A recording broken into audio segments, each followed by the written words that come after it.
Hello students, myself Najiba Ibrahim and welcome back to my channel e learning accounts and maths. Students, हमने question number 49 तक सारे questions कर लिए थे। आज हमें करना है क्वेश्चन नंबर 50।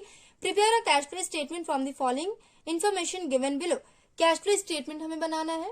क्वेश्चन में देखिए आपके opening cash balance and closing cash balance given है।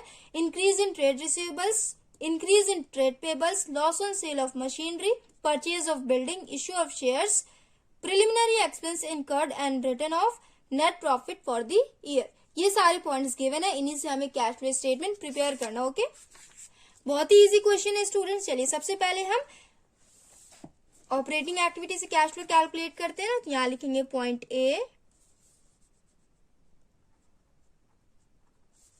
Cash flow from operating activities.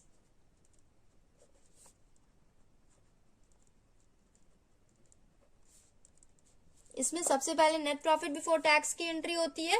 तो देखिए आपके क्वेश्चन में ऑलरेडी गिवन है net profit for the year, तो अलग से हमें वर्किंग नोट में इसकी एंट्री करने की कोई जरूरत नहीं है। यहां लिखेंगे net profit for the year.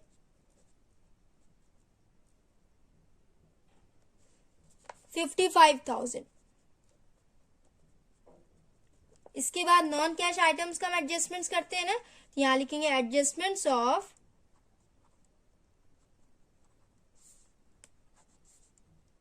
Non cash items. इसमें देखिए कौन कौन सा पॉइंट गिवन है।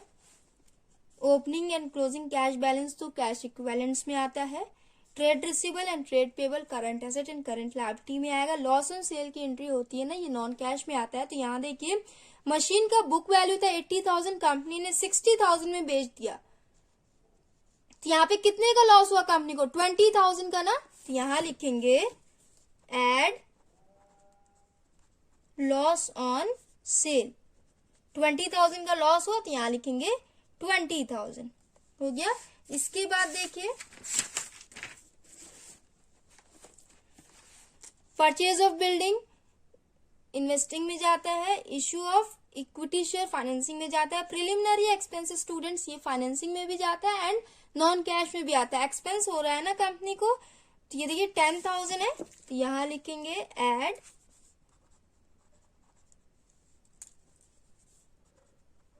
Preliminary expense.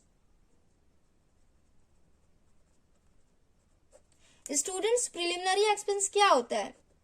शेयर इशू करते टाइम कंपनी को जो भी एक्सपेंसेस होते हैं उन्हें हम प्रिलिमिनरी एक्सपेंस कहते हैं। ओके, तो ये वाला शेयर इशू से रिलेटेड है, तो इसलिए फाइनेंसिंग में भी जाएगा। ये हो जाएगा 10,000। हो गया। बस ये दोनों पॉइंट्स जाएंगे, इन दोनों को टोटल करिए। 20,000 प्लस 10,000 ये हो जाएगा 30,000।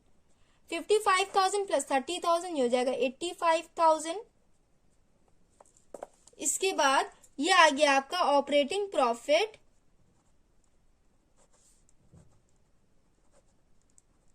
Before working capital changes.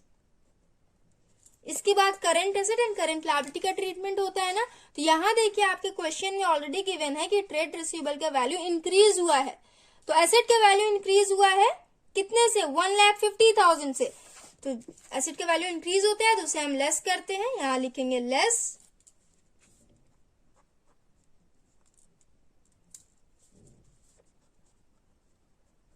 Trade receivables 1,50,000। बस एक ही करंट एसेट गिवन है, तो इसे आप टोटल कर लीजिए ब्रैकेट में 1,50,000। उसके बाद करंट लायबिलिटी का भी गिवन है, यहां लिखा हुआ है करंट ट्रेड पेबल की वैल्यू इंक्रीज हुई है कितने से? 90,000 से। तो जब भी करंट लायबिलिटी की वैल्यू इंक्रीज होती है तो उसे हम ऐड करते हैं, तो यहां लिखेंगे ऐड ट्रेड पेबल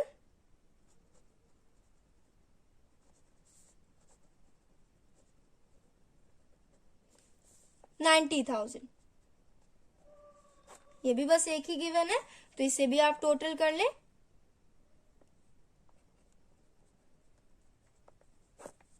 इसे सॉल्व करिए स्टूडेंट्स। 85,000 माइनस 1,50,000 प्लस 90,000, ये हो जाएगा 25,000।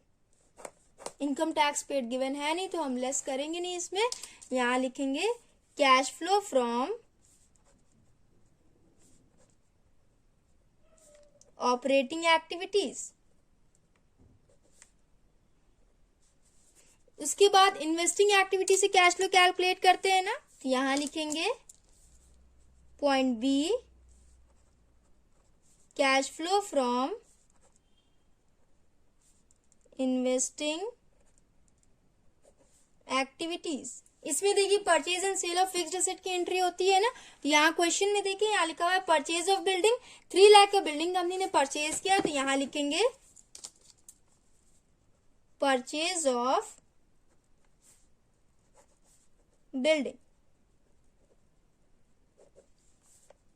ब्रैकेट में हो जाएगा 3 लाख।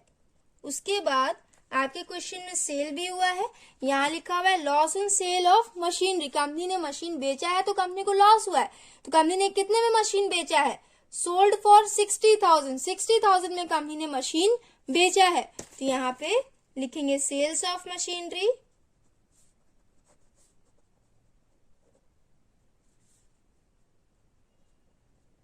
$60,000। बस यही 2 पॉइंट गिवन है, इसे आप टोटल कर ले, -3 लाख प्लस 60,000, ये हो जाएगा, ये 60,000 है, ओके, आप कंफ्यूज ना होना, ये हो जाएगा -2,40,000।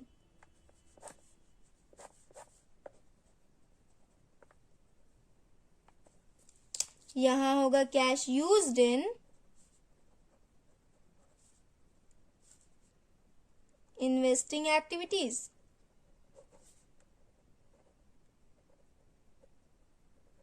इसके बाद फाइनेंसिंग एक्टिविटी से कैश फ्लो कैलकुलेट करते हैं ना, यहां लिखेंगे point C, cash flow from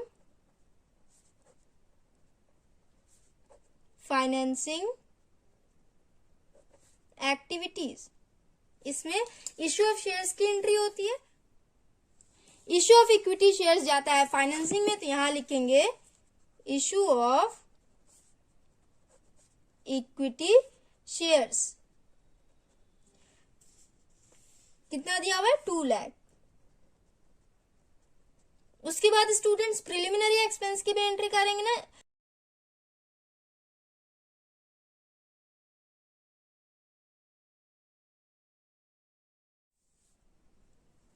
students 10,000 minus हो जाएगा ना, एक्सपेंसेस है ये, एक्सपेंसेस को हम लेस करते हैं, कंपनी ने शेयर इश्यू किया होगा उस टाइम में कंपनी को 10,000 का एक्सपेंस हुआ, तो प्रिलिमिनरी एक्सपेंस भी फाइनेंसिंग एक्टिविटी में आता है, 2 लाख माइनस 10,000, ये हो जाएगा 1,90,000। यहां लिखेंगे cash flow from financing activities. हमने तीनों एक्टिविटी से कैश फ्लो कैलकुलेट कर लिया, अब हम तीनों एक्टिविटीज को ऐड करके कैश इक्विवेलेंट्स की एंट्री करेंगे, तो देखिए ऑपरेटिंग एक्टिविटी कितना आया, 25,000, तो यहां लिखेंगे 25,000 प्लस इन्वेस्टिंग एक्टिविटी कितना आया है, -2,40,000, तो ये हो जाएगा ब्रैकेट में 2,40,000, उसके बाद प्लस 1,90,000, इसे सॉल्व करिए, 25,000 प्लस माइनस माइनस 2,40,000 प्लस 1,90,000, ये हो जाएगा स्टूडेंट्स -25,000। माइनस में बैलेंस आया तो यहां हो जाएगा net decrease in cash equivalents.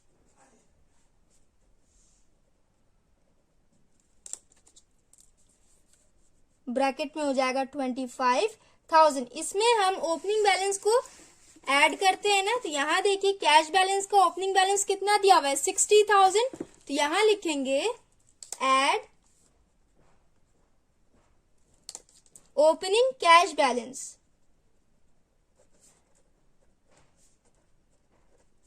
ये हो जाएगा 60,000, 60,000 माइनस 25,000, ये आएगा 35,000। 35,000 आया। यहाँ पे आप लोग कैश बैलेंस का क्लोजिंग बैलेंस चेक करिए, 35,000 शो हो रहा है, तो यहाँ लिखेंगे क्लोजिंग कैश बैलेंस। हो गया। क्वेश्चन नंबर 50 भी हमने कंप्लीट कर लिया। आंसर भी चेक कर लीजिए। Cash from operating activities 25,000, cash used in investing activities 2,40,000 and cash from financing activities 1,90,000। So students, हमने क्वेश्चन नंबर 50 भी कंप्लीट कर लिया। नेक्स्ट वीडियो में हम क्वेश्चन नंबर 51 करेंगे एंड क्वेश्चन नंबर 52 करेंगे। So students, if you like my video then please like, share and comment and do subscribe my channel. Thanks for watching.